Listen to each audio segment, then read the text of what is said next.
Ассалаумағалейкум, қалайсыздар құрметтілерім? Отбасыларыңыз аман ба, бала-шағаларыңыз қалай? Мені қарап, қолдап жүрген барша жандарға алғысым шексіз, рахмет.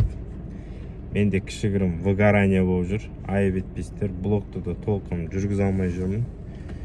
Өйткені мынау Chevrolet Cobalt автокөлігі менде сәл-сәл кредиттардан шамалы қиналып жатқан жайтым бар. Бүгін ғана график жасаттым. Жасағанда қалай енді 183.294 тиынымен шығарып берді айына. Енді менде банк тарапынан предложение болып тұр. Енді өзіме де сол оңғайлы болып тұр. Қатты кредитке батқан кесірінен кім менен осы көлікті өзіне переоформляция етіп алады. Маған үстінен 1 теңгеде 10 теңгеде қосудың қажет жоқ. Просто менің төлеп атқан нәрсемді ары қарай алып кетеді адамдар. И одан кейін маған шыққан сума ол кісіге шықпайды, ол кісіге басқаша шығып береді и проценті аз болады. Кімді қызықтырып жатса, жекеме өтіп жазасыздар. Бүгінгі жұмыс күн почти обед болды ғой. 11-ден 05 кетті. Жұмыс күнімізді бастайық. Жұмыс істеуде кішкене қиын болып жатыр.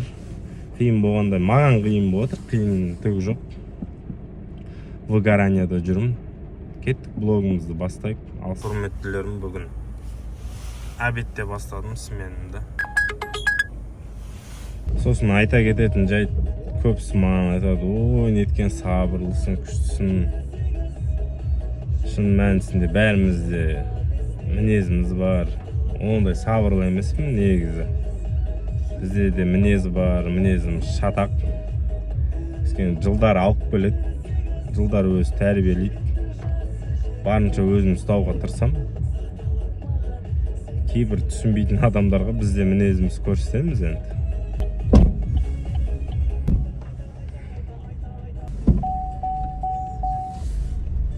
Сәлематсыз ба?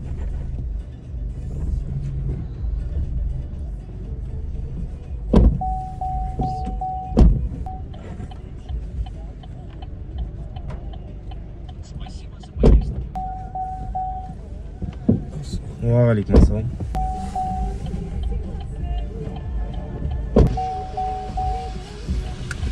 Сәлематсыз ба? Здравствуйте.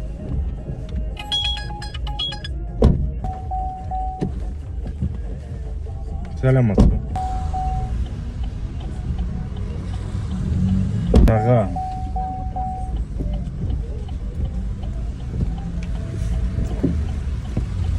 Сәлематсыз ба?